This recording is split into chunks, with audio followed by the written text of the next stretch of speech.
Ndio maana nikataja mambo makuu matatu ambayo Mungu ametupa sisi kama nini? Zawadi. Uzima wa milele, haki, pamoja na Roho Mtakatifu. Vyote vile ni zawadi ambayo Mungu ametupa, pengine angeliweza kuacha. Mungu akubariki sana.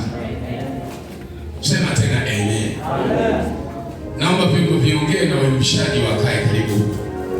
Kwa hiyo ni muhimu sana hilo ukalijua, ili kuenenda kwako, kuishi kwako na namna unavyotenda ujijue kwamba hauendi kwa shauri lako, hautendi kwa makusudi yako, liko kusudi la Mungu juu ya maisha yako. Jinsi ulivyo, yaweza ukawa unatoka kwenye kusudi la Mungu kwa sababu yako, lakini Mungu amekusudia nini katika maisha yako? Ni lazima utembee katika kusudi la Mungu. Ni lazima familia yako uipeleke katika kusudi la Mungu. Ni lazima kazi zako ziende katika kusudi la Mungu. Ni lazima mambo uliyo nayo yote uyaendeshe katika kusudi la nani? Katika kusudi la Mungu. Ukitoka katika kusudi la Mungu na ukasema unafanya unatenda kwa kusudi la Mungu, mafanikio kwako itakuwa ni mali ya dini.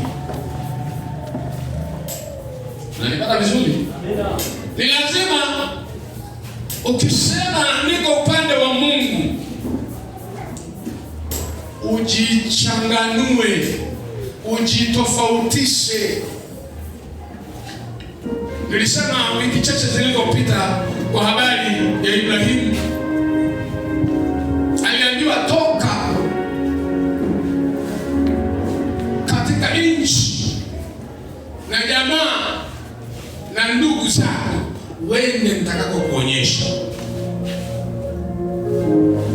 Nilisema Ibrahimu mpaka alikubali kubadilisha uraia, akapelekwa nchi ambayo hakuzaliwa, hakukuwa na ulisi, hakukuwa na mashamba, hakukuwa na ndugu zake, akaamua kwenda kwa kutii sauti ya nani?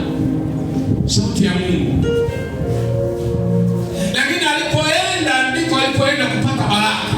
Lakini wakati anaambiwa nenda, angeweza kwenda kumhadithia baba yake au kaka yake au ndugu yake au nani, mtu yeyote angeweza kumkashi, mwambie utaendaje sehemu ambayo huijui, sehemu ambayo hakuna ndugu, sehemu ambayo hakuna jamaa, sehemu ambayo ni ya ugeni.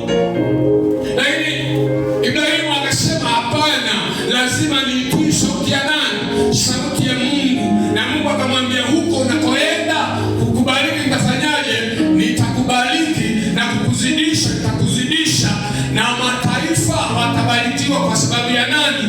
Ya wewe. Sema amen.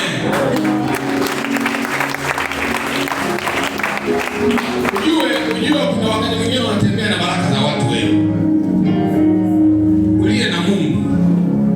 Mahali fulani anasema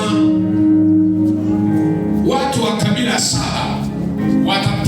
watashika upindo wa vazi la Myahudi mmoja, watasema twende kwako kuna nani? Kuna Mungu.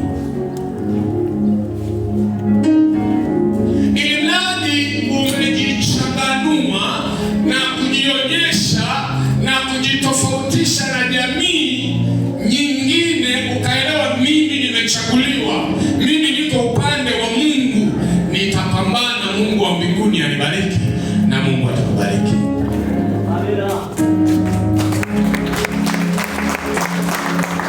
Achana na zile ambazo watu wanasema toa ili ubarikiwe. Fanya mapenzi ya Mungu ili ubarikiwe.